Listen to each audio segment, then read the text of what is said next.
Bonjour à tous, aujourd'hui j'ai décidé de réaliser un arbre pour vous montrer qu'en fait c'est vraiment assez simple, même si on a tendance à se tirer les cheveux quand on essaye de dessiner un arbre en précision, et en fait c'est vraiment l'erreur qu'on ne doit pas faire, dessiner l'arbre branche par branche, dessiner feuille par feuille, etc.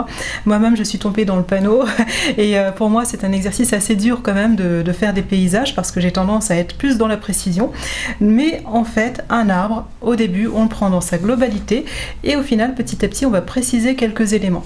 Donc quand on commence à dessiner un arbre, on va juste prendre sa silhouette au début. Donc là on imagine que c'est une sorte de grosse boule un peu difforme. Voilà, on n'est pas obligé d'être trop précis, enfin c'est pas des formes très géométriques on va dire, hein, puisque la végétation n'est pas non plus, enfin c'est pas des éléments carré, rectangulaire, enfin voilà. J'essaye d'appuyer un peu plus sur le trait, je sais pas, j'espère que ça se voit assez bien. Alors en général c'est une étape que je fais vraiment en toute légèreté pour éviter que ça marque le papier, et en général j'ai même pas à gommer en fait mes traits de construction une fois que mon arbre est fini. Donc une fois que j'ai fait cette forme un peu difforme, je crée ensuite le tronc juste en bas. Donc soit j'ai un modèle de référence, soit c'est moi qui l'invente, hein, en quelque sorte. Donc en général c'est souvent au milieu. Attention par contre, le tronc est bien, alors en haut il est censé quand même être plus fin qu'en bas, c'est pas censé être l'inverse. Il y a certaines personnes qui risquent de dessiner le tronc plus large en haut, et bien non, en fait il faut essayer de corriger, voilà, et essayer de rajouter un peu de réalisme quand même. Voilà, donc mon tronc il sera comme ça, et moi j'ai une sorte de végétation d'herbe comme ça, un peu horizontale ici. Hop, je refais puisque je l'ai mal faite. Voilà, à peu près ici. Donc là, voilà. Donc là, mon arbre, le plus gros, est fait quasiment. Je vais rajouter à cette forme ici, de feuillage, je vais commencer à rajouter des sections. Alors ça, c'est vraiment le point le plus crucial, je pense, quand on dessine un arbre, c'est de segmenter, section par section, les parties du feuillage. Donc il va y avoir, par exemple, une section qui va être ici, créée par une branche en particulier. Donc ça va amasser, en fait, en quelque sorte, une touffe de feuillage ici. Ensuite, je vais en avoir encore plein d'autres. En fait, plus vous en aurez, plus votre arbre sera fourni et meilleur il sera visuellement, on va dire. Moins il y en aura, donc soit c'est peut-être un arbre en hiver, hein, aussi. Un arbre en hiver n'a pas trop de feuilles, donc moins il y en aura des feuilles, et moins il y aura de sections en général. Il y aura un peu plus, on va dire, de branches, etc. Donc voilà, après vous n'êtes pas obligé de respecter non plus scrupuleusement ce que vous voyez. C'est de la végétation, vous pouvez créer vos sections telles que vous le souhaitez, enfin voilà, faire des formes un peu, pas abstraites mais presque en fait, hein. Hop, comme ceci, voilà, j'en mets ici à peu près. Voilà, vous faites des petites sections un peu presque au hasard, je dirais, puisque moi je ne me réfère pas forcément à une photo de référence. Là je suis en train de les créer. On aurait dit un gros champignon vu comme ça. On aurait dit un peu le champignon Mario, celui qui est dans la petite voiture avec son chapeau champignon. Ça me fait penser à ça. Voilà. Comme ceci, on va en créer un peu, on sort légèrement du rond, mais vous l'aurez compris, il faut surtout pas aller trop au-delà en fait de la forme, de la silhouette qu'on a tracée au début, pour respecter quand même une cohérence, hein. L'arbre n'est pas censé, enfin si les branches sont trop longues en général, au bout d'un moment elles vont casser de toute façon. Voilà, on va faire un segment un peu ici, comme ça. Voilà, à peu près comme ceci. Et là, en fait, derrière, j'aurai une partie un peu à l'ombre, comme ça. Voilà, j'ai fait quand même beaucoup de sections. Ensuite, il va falloir décider, une fois que toutes ces sections seront placées, du sens du soleil, en fait, par où éclairera le soleil en priorité. Donc moi, je vais décider que mon soleil éclaire de ce côté-ci, de mon côté droit, et du coup, ma partie à l'ombre sera ici. Donc ce que je vais faire, je vais commencer à placer des ombres tout simplement avec ma poudre de graphite. Ah, j'en ai plus, je croyais que j'en avais. Donc si vous n'avez pas de poudre de graphite toute faite, en fait, moi j'en ai toute faite, mais j'aime bien aussi la recréer. J'ai juste à, quand je lime en fait un peu mes crayons pour qu'ils soient un peu plus précis, eh bien je les lime sur du papier de verre, et comme ça je récupère en même temps de la poudre de graphite. Donc c'est pas perdu. Plutôt que d'utiliser un simple taille-crayon, on va dire, où vous perdez beaucoup de matière quand même, Donc là, c'est mieux de tailler soit au cutter, soit avec le papier de verre. Voilà, j'en récupère énormément. Vous voyez toute la matière qu'on perd quand on les taille au taille-crayon. Donc voilà, hop. Donc ensuite, je vais prendre une sorte de pinceau. Et ce que je vais faire, un gros pinceau pour l'instant, et je vais placer ma zone qui est à l'ombre de ce côté-ci avec de l'ombre, sans distinction de segments, enfin sans beaucoup plus d'ombre forcément. Plus on va du côté gauche et plus l'ombre va être prononcée.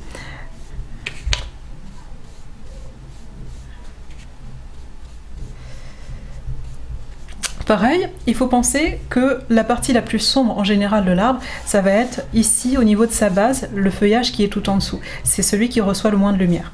Donc pareil, je vais aussi ajouter un peu d'ombre très facilement comme ça, très rapidement. Le tronc, bah, il est sombre, hein, j'en profite. Hop, voilà, comme ceci. Une fois que c'est fait, je vais prendre un autre petit pinceau que je ne trouve pas, que je ne vois pas. Il est où? Il est où? Il est où? Il est où? Je ne sais pas où je l'ai rangé. Ah, il est là, voilà. Je vais prendre un autre petit pinceau, cette fois-ci un peu plus précision. Donc ça, je fais au pinceau puisque je préfère, c'est plus rapide, mais ça peut se faire aussi en crayonné, en crayonnant et en prenant du temps à crayonner que je déteste. Je veux de la rapidité, je veux que ce soit rapide et efficace, donc moi j'aime bien les pinceaux, c'est très rapide, c'est pour ça que je préfère peindre plutôt que de colorier, hein, plutôt que de dessiner. Et là maintenant, alors ce que je fais avec mon pinceau, eh bien je rajoute un peu plus d'ombre en fait aux endroits... Bah encore une fois, je rajoute des couches successives qui raffermissent un peu plus les ombres, qui raffermissent. Non, là je crois que je me suis trompée de mot. Qui redéfinit au moins. Voilà, un peu plus d'ombre pour redéfinir encore un peu plus mon arbre. Donc là, je fais attention aux segments petit à petit. Alors, il faut savoir qu'à chaque segment, il va y avoir de l'ombre en général entre chaque segment. Donc je rajoute ces ombres au milieu de chaque segment, comme ceci.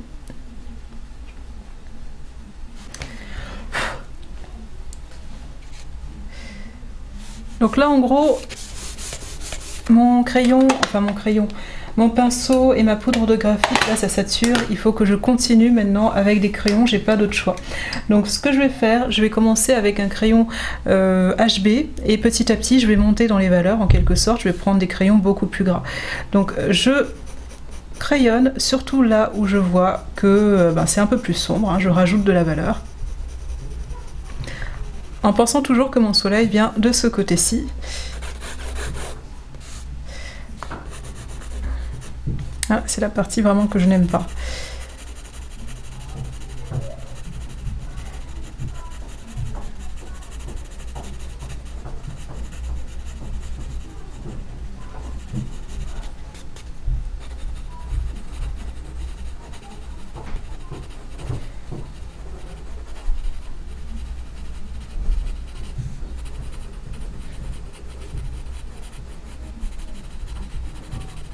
Alors, il faut savoir que l'arbre sera d'autant plus réaliste que vous allez faire les démarcations entre le clair et le sombre beaucoup plus marquées. Donc c'est-à-dire que là j'ai des zones sombres, mais les zones sombres, bien entendu, elles ne sont pas sombres au même niveau partout pareil. Donc ça veut dire qu'à l'approche des zones claires, mes zones sombres doivent être encore plus sombres. C'est vraiment la clé en fait pour rajouter un peu plus de réalisme. Voilà, comme ceci. Et je conserve bien entendu la gradation, enfin ça doit être graduel, hein. Tout ne doit pas être au même niveau, sombre. Je pense que j'espère être assez clair quand je m'exprime parce que c'est vrai que c'est clair pour moi dans ma tête, mais effectivement quand on doit l'expliquer à d'autres personnes c'est différent, c'est plus dur. Donc hop.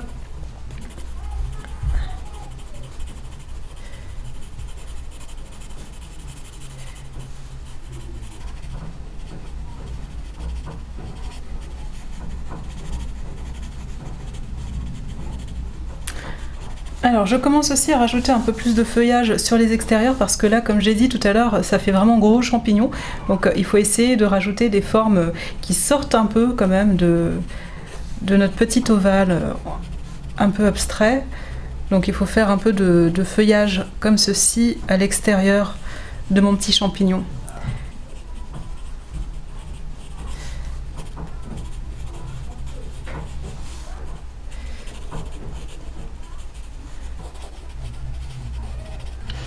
Alors comme on peut le remarquer en fait, mes traits de plus en plus, c'est pas griffonné comme ça, c'est vraiment des petits mouvements on va dire rotatifs pour créer une illusion de végétation, pour avoir l'impression qu'il y ait des petites feuilles qui sortent à gauche, à droite, etc.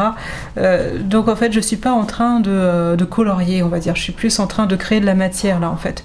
C'est vraiment l'étape où j'ai arrêté d'apporter, enfin j'apporte de la valeur au fur et à mesure, mais là je suis plus en train de rajouter un peu de détails également en même temps, qui vont faire que petit à petit mon arbre va faire de plus en plus réaliste. On va avoir l'impression qu'il y a un peu de quelques feuilles de temps à autre sur cet arbre-ci.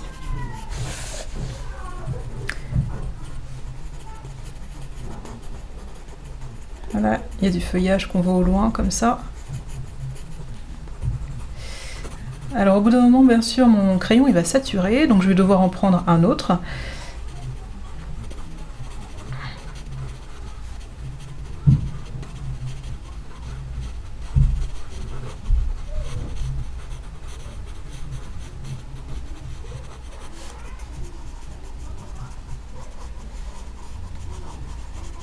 Ça fait vraiment un peu gribouillage, vous savez, comme quand on est enfant.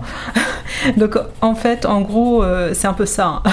Il faut laisser parler son subconscient, il faut arrêter de trop réfléchir en fait à ce que l'on va poser sur le papier. Donc il faut vraiment essayer de libérer le crayon en fait. Hein.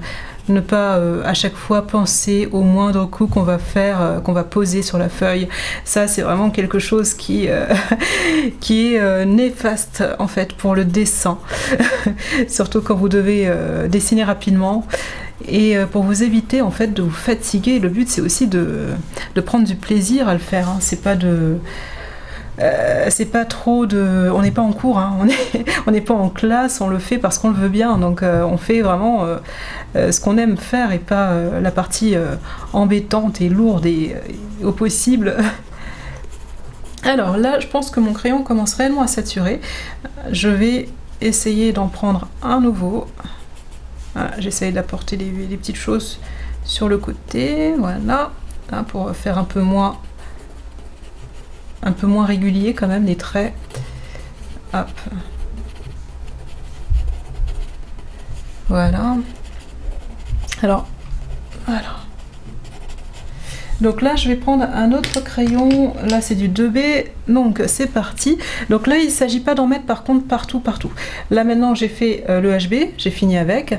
Ce que je vais faire avec mon 2B, c'est juste rajouter dans les zones les plus sombres du 2B. Et non pas en rajouter partout. Sinon, en fait, j'aurai vraiment aucune différence entre la zone qui est claire et la zone plus foncée. La zone claire, bien sûr, a des ombres à l'intérieur, mais les zones foncées aussi. Donc, si tout est pareil, le souci, c'est que ça va faire un peu trop uniforme et au final en fait on va perdre le relief et le côté un peu 3D que l'on souhaite avoir. Donc là ce qu'il s'agit de faire, c'est surtout de repréciser certaines zones qui sont censées être les plus sombres encore une fois. Donc je rajoute encore une fois de la plus-value à mon dessin.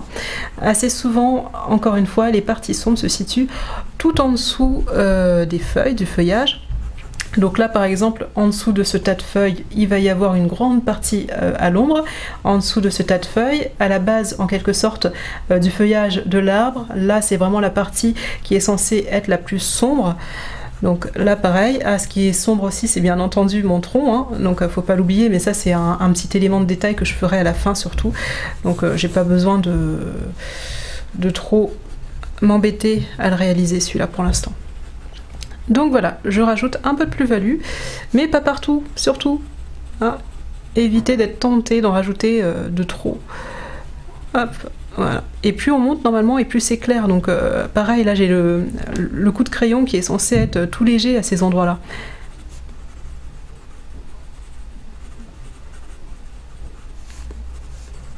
Là, c'est les parties les plus sombres à gauche, donc j'essaye d'appuyer un peu, mais pas trop, puisque sinon je vais laisser des marques, ça va briller, ce sera pas très esthétique, c'est du graphite. Hein.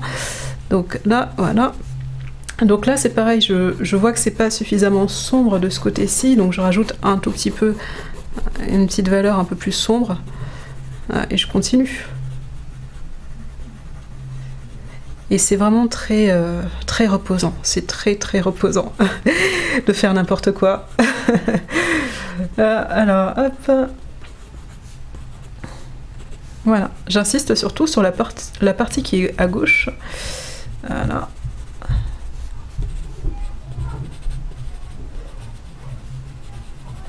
Donc là, vous voyez, ça fait combien de minutes? J'ai commencé il y a peut-être 15 minutes et j'en suis déjà là. Alors, en gros, je pourrais arrêter maintenant, quoi. Hein. Mais bon, le but, c'est quand même d'essayer de le pousser légèrement pour voir jusqu'où on peut aller. Juste avec du graphite. Hein. Et là, ce que je fais avec du graphite, il faut savoir que, en fait, c'est exactement le même principe quand vous allez dessiner et peindre, surtout avec de l'aquarelle, avec de la gouache, avec d'autres médiums. C'est toujours le même principe. De toute façon, il faut toujours s'entraîner avec des crayonnés avant de passer à la peinture. C'est pas pour rien d'ailleurs. Et ça vous indique comment placer les valeurs en fait et comment construire votre peinture par la suite. Donc là, par la vie successive, petit à petit, voilà, je rajoute et je rajoute encore et encore et encore. Donc là, c'est pas aussi sombre qu'ici, donc je rajoute juste un tout petit peu de feuillage. On voit que, comment dire, que la lumière traverse à travers certaines feuilles.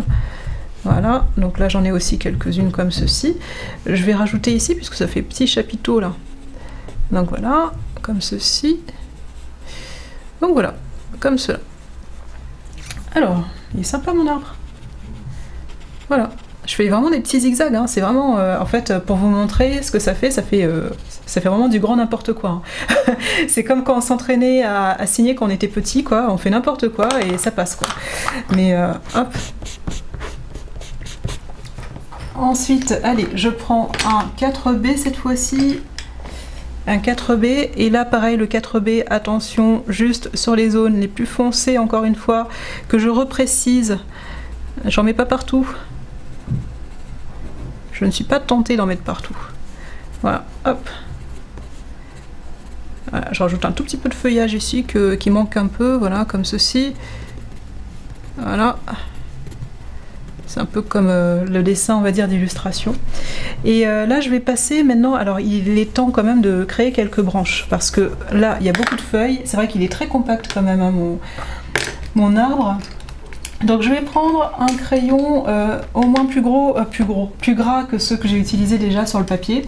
Qu'est-ce que j'ai là? J'ai mon 4B, sinon je vais continuer avec mon 4B.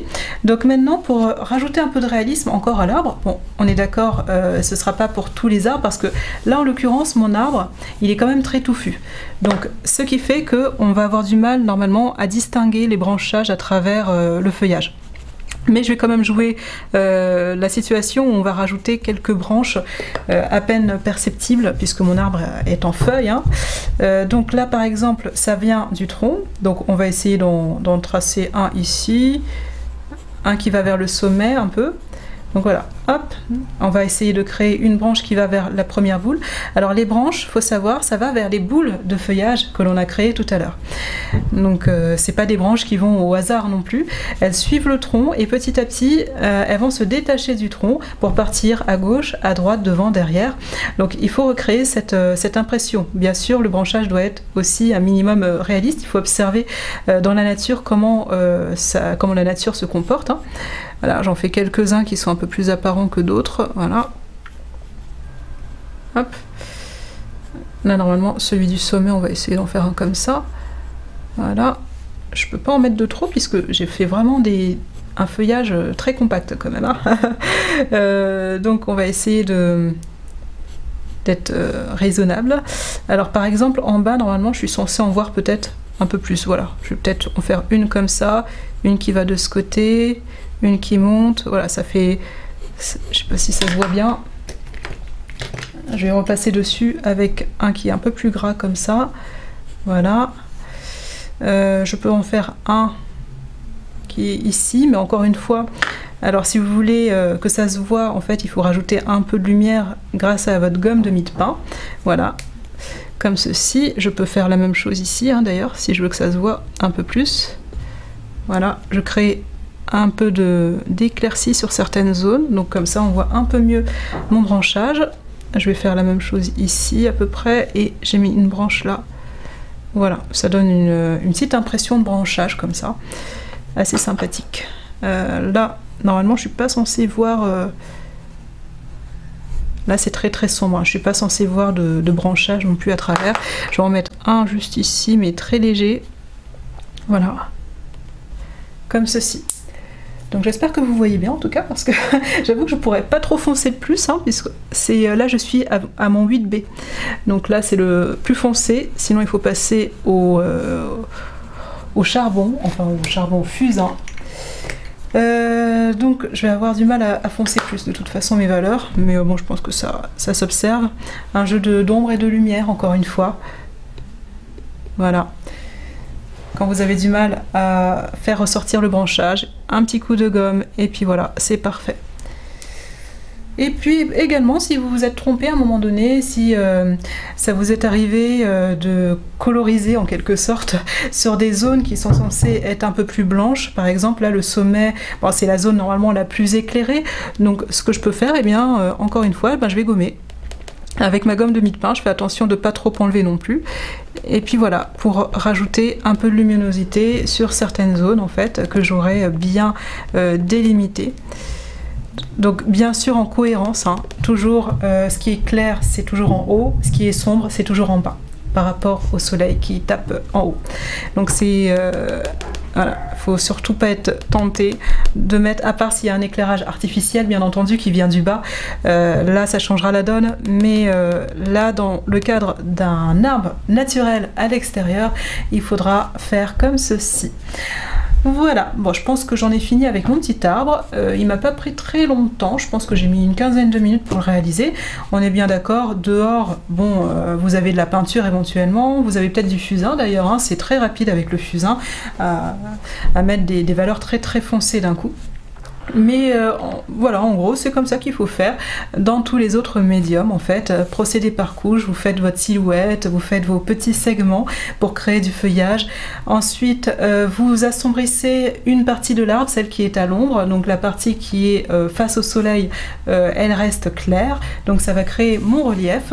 Ensuite, petit à petit, on apporte du contraste, donc on va rajouter surtout du contraste au niveau du bas du feuillage, de chaque groupe de feuillage pour bien délimiter chaque partie. Et dans ce feuillage, et bien petit à petit, on va encore rajouter des valeurs encore successives. Il va y avoir une différence, une gradation petit à petit progressive. Une fois que c'est fait, bien sûr, on peut faire du grand n'importe quoi comme j'ai fait ici, hein, des petits zigzags de partout pour suggérer le feuillage. Ou alors, si vous êtes intéressé par cette méthode-là, vous pouvez aussi créer quelques petites feuilles de ci, de là. Mais en général, quand vous peignez un paysage, vous êtes de loin et vous ne distinguez pas du tout hein, la taille ou la forme de la feuille. Donc c'est pour ça que le petit zigzag, ça convient très bien. Et ça fait illusion en plus. Et enfin, eh bien, c'est qu'à la fin que vous rajoutez le branchage, et c'est pas au début. C'est vrai qu'assez souvent, quand on voit le dessin de personnes qui débutent dans les paysages, ils ont tendance à faire tout de suite les ramifications. Bon, en fait, il faut vraiment s'en abstenir. Vous mettez juste le tronc, ça vous indique le centre de l'arbre, et puis la ramification des branches, c'est vraiment à la fin. Vous pouvez toujours, si vous êtes sur des médiums qui s'effacent ou qui sont opaques, vous pouvez toujours ajouter des blancs. À l'aquarelle, il faudra les anticiper. Faudra rajouter sinon du drawing gum, mais voilà un arbre réaliste. J'espère en tout cas que ça vous aura plu, et puis je vous dis à très bientôt. Au revoir.